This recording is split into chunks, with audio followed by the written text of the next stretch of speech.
ನಮಸ್ಕಾರ ಸ್ನೇಹಿತರೆ, ಒಬ್ಳು ನಾಪತ್ತೆಯಾಗಿರೋ ಹುಡುಗಿಯ ಬಗ್ಗೆ ಇನ್ವೆಸ್ಟಿಗೇಟ್ ಮಾಡೋಕೆ ಒಬ್ಬ ಪೊಲೀಸ್ ಆಫೀಸರ್ ಒಂದು ದ್ವೀಪಕ್ಕೆ ಬಂದಾಗ ಇಲ್ಲಿರೋ ಜನರು ತುಂಬಾನೇ ವಿಚಿತ್ರವಾಗಿ ಇರೋದನ್ನ ಮತ್ತೆ ಯಾವತ್ತೂ ನೋಡದೇ ಇರೋಂತ ಆಚರಣೆಗಳನ್ನೆಲ್ಲ ಮಾಡ್ತಿರೋದನ್ನ ಗಮನಿಸ್ತಾನೆ.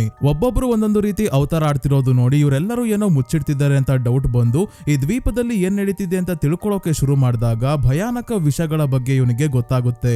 ನಾಪತ್ತೆ ಆದ ಹುಡುಗಿಯನ್ನ ಹುಡ್ಕೋಕೆ ಹೋಗಿ ಪೊಲೀಸೇ ಕಳೆದೋಗ್ತಾನೆ. ಏನಾಗುತ್ತೆ, ನಾಪತ್ತೆ ಆದ ಹುಡುಗಿ ಸಿಗ್ತಾಳ. ಪೊಲೀಸ್ ಈ ರಹಸ್ಯಮಯವಾದ ದ್ವೀಪದಲ್ಲಿ ಏನೆಲ್ಲ ಸಾಹಸ ಮಾಡ್ತಾನೆ ಅನ್ನೋದನ್ನ ದ ವಿಕರ್ ಮ್ಯಾನ್ ಅನ್ನೋ ಫೋಕ್ ಹಾರರ್ ಮೂವಿಯ ಸ್ಟೋರಿಯಲ್ಲಿ ನೋಡೋಣ. ಈ ಮೂವಿ ಜಗತ್ತಿನ ಅತ್ಯುತ್ತಮ ಹಾರರ್ ಮೂವೀಸ್ ನ ಲಿಸ್ಟ್ ಅಲ್ಲಿ ಇದೆ ಸ್ನೇಹಿತರೆ. 1973ರಲ್ಲಿ ರಿಲೀಸ್ ಆದಾಗ್ಲಿಂದ ಇಲ್ಲಿ ತನಕ ಒಳ್ಳೆ ಕಲ್ಟ್ ಫಾಲೋಯಿಂಗ್ ನ ಪಡ್ಕೊಂಡಿದೆ. ಕಾರಣ ಆಗ ಈ ರೀತಿ ಹಾರರ್ ಮೂವೀಸ್ ಜಾಸ್ತಿ ಬರ್ತಿರ್ಲಿಲ್ಲ. ಒಂದು ಹೊಸ ರೀತಿಯ ಹಾರರ್ ಸ್ಟೋರಿನ ಈ ಮೂವಿ ಜನರಿಗೆ ಪರಿಚಯ ಮಾಡಿಸ್ತು. ಈ ವಿಡಿಯೋಲಿ ಮುಂದೆ ಹೋಗೋಕ್ಕೂ ಮುಂಚೆ ಚಾನಲ್ಗೆ ನೀವಿನ್ನು ಸಬ್ಸ್ಕ್ರೈಬ್ ಆಗಿಲ್ಲ ಅಂದ್ರೆ ದಯವಿಟ್ಟು ಸಬ್ಸ್ಕ್ರೈಬ್ ಆಗಿ ಮತ್ತೆ ನೋಟಿಫಿಕೇಶನ್ ಬೆಲ್ ಐಕನ್ ಆನ್ ಮಾಡೋದ್ರ ಜೊತೆಗೆ ಹೈಪ್ ಕೂಡ ಮಾಡಿ ಸ್ನೇಹಿತರೆ. ಈ ಮೂವಿಯ ಕತೆ ನಡೆಯೋದು ಏಪ್ರಿಲ್ 1973ರಲ್ಲಿ. ನೀಲ್ ಅನ್ನೋ ಪೊಲೀಸ್ ಆಫೀಸರ್ ತಾನು ಮದುವೆ ಆಗ್ಬೇಕಾಗಿರೋ ಹುಡುಗಿ ಜೊತೆ ಚರ್ಚಲ್ಲಿ ಪ್ರೇಯರ್ ಮಾಡ್ತಾ ಇರೋದನ್ನ ನೋಡ್ತೀವಿ. ನೀಲ್ ಕ್ರಿಶ್ಚಿಯನ್ ಧರ್ಮವನ್ನ ಕಟ್ಟುನಿಟ್ಟಾಗಿ ಪಾಲಿಸ್ತಾನೆ. ಚರ್ಚಲ್ಲೂ ಅಷ್ಟೇ ಜೀಸಸ್ಗೆ ಸಂಬಂಧಿಸಿದ ಕತೆಗಳನ್ನ ಮತ್ತೆ ಬೈಬಲ್ ಅಲ್ಲಿ ಇರೋ ವಿಚಾರಗಳನ್ನ ಜನರಿಗೆ ತಿಳಿಸ್ತಾ ಇರ್ತಾನೆ. ಒಂದಿನ ನೀಲ್ಗೆ ಅನಾಮಧೇಯ ಪತ್ರ ಬರುತ್ತೆ. ಇದರಲ್ಲಿ ರೋವನ್ ಮಾರಿಸನ್ ಅನ್ನೋ ಹುಡುಗಿ ನಾಪತ್ತೆ ಆಗಿದ್ದಾಳೆ, ಅವಳನ್ನ ಹುಡ್ಕೋಕೆ ಸಹಾಯ ಮಾಡಿ ಸಮರೈಲ್ ದ್ವೀಪಕ್ಕೆ ಬನ್ನಿ ಅಂತ ಬರ್ದಿದ್ದಾರೆ. ಇದರ ಬಗ್ಗೆ ಇನ್ವೆಸ್ಟಿಗೇಟ್ ಮಾಡೋಕೆ ನೀಲ್ ಸೀ ಪ್ಲೇನ್ ಅಲ್ಲಿ ಅಂದ್ರೆ ನೀರಿನ ಮೇಲೆ ಟೇಕ್ ಆಫ್ ಲ್ಯಾಂಡ್ ಎಲ್ಲ ಆಗುತ್ತಲ್ಲ ಅಂತ ಪ್ಲೇನ್ ಅಲ್ಲಿ ನೋಡೋಕೆ ಸುಂದರವಾಗಿ ಕಾಣ್ತಾ ಇರೋ ಸಮರೈಲ್ ಅನ್ನೋ ದ್ವೀಪಕ್ಕೆ ಬರ್ತಾನೆ. ಪೈಲಟ್ ಯಾರು ಇಲ್ಲ, ನೀಲೇ ಪ್ಲೇನ್ ಓಡಿಸ್ಕೊಂಡ್ ಬಂದಿರೋದು. ಈಗ ನದಿಯಲ್ಲಿ ಪ್ಲೇನ್ ನ ಲ್ಯಾಂಡ್ ಮಾಡಿ ಇಲ್ಲಿರೋ ಜನರಿಗೆ ಯಾರಾದ್ರೂ ಸ್ವಲ್ಪ ಬೋಟ್ ತಗೊಂಡ್ ಬರಪ್ಪ ಅಂತ ಮೈಕಲ್ಲಿ ಹೇಳಿದಾಗ ಒಬ್ಬ ವ್ಯಕ್ತಿ, ಸರ್ ಆಗಲ್ಲ, ಇದು ಪ್ರೈವೇಟ್ ಪ್ರಾಪರ್ಟಿ, ಪರ್ಮಿಷನ್ ಇಲ್ದಲೆ ಇಲ್ಲಿಗೆ ಬರೋಕಾಗಲ್ಲ, ಲಾರ್ಡ್ ಸಮರೈಲ್ ನ ಪರ್ಮಿಷನ್ ಬೇಕು ಅಂತ ಹೇಳ್ತಿದ್ದಾರೆ. ಲಾರ್ಡ್ ಸಮರೈಲ್ ಈ ದ್ವೀಪದ ಮುಖ್ಯಸ್ಥ ಅಥವಾ ಇಲ್ಲಿನ ಲೀಡರ್ ಅಂತಾನೆ ಹೇಳ್ಬೋದು. ನೀಲ್ ಹೇಳ್ತಾನೆ, ನಾನು ಪೊಲೀಸ್ ಆಫೀಸರ್ ಆಗಿದ್ದೀನಿ, ಒಂದು ಕೇಸ್ ಮೇಲೆ ಇಲ್ಲಿಗೆ ಬಂದಿರೋದು, ನನಗೆ ಯಾವನ್ ಪರ್ಮಿಷನ್ ಕೂಡ ಬೇಕಾಗಿಲ್ಲ, ಬೋಟ್ ಎತ್ಕೊಂಡ್ ಬನ್ನಿ ಅಂದಾಗ ಒಬ್ಬ ಬಂದು ಇವನನ್ನ ಕರ್ಕೊಂಡು ಹೋಗ್ತಾನೆ.